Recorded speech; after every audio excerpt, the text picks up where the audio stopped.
कार्तिकी यात्रेसाठी शासकीय महापूजेचे उपमुख्यमंत्री एकनाथ शिंदे यांना निमंत्रण. मंदिर समितीचे सहअध्यक्ष गहिनीनाथ महाराज औसेकर यांची माहिती. ठाणे पालघर जिल्हा परिषदेचे आरक्षण जाहीर. ठाणे जिल्ह्यात 53 पैकी 27 जागा महिलांसाठी राखीव आहेत. पालघरमध्ये 57 पैकी 20 जागा महिलांसाठी आरक्षित आहेत. डोंबिवलीत अल्पवयीन मुलीवर अतिप्रसंगाचा प्रयत्न. रामनगर पोलीस ठाण्यात तक्रार दाखल. पोक्सो अंतर्गत गुन्हा दाखल करण्यात आला. डोंबिवलीत रस्त्यावर सुरू असलेल्या स्टॉल्सच्या वादात परप्रांतीय महिलांची दादागिरी. डोंबिवलीमध्ये फेरीवाल्यांच्या गर्दीमुळे रुग्णवाहिका अडकली. व्हायरल होत असलेल्या व्हिडिओमधून विदारक दृश्य समोर.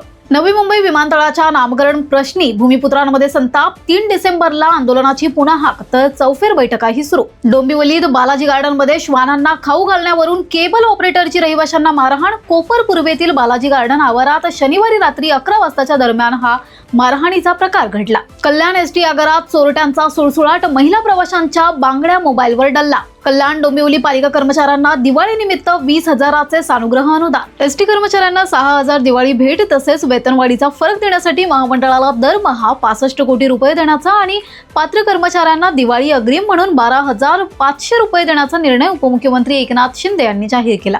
मुंबईकरांसाठी महसूल विभागाची दिवाळी भेट. आता कोणत्याही मुद्रांक कार्यालयात दस्त नोंदणी करता येणार. मुंबईमध्ये क्षेत्रीय मर्यादेची अट रद्द.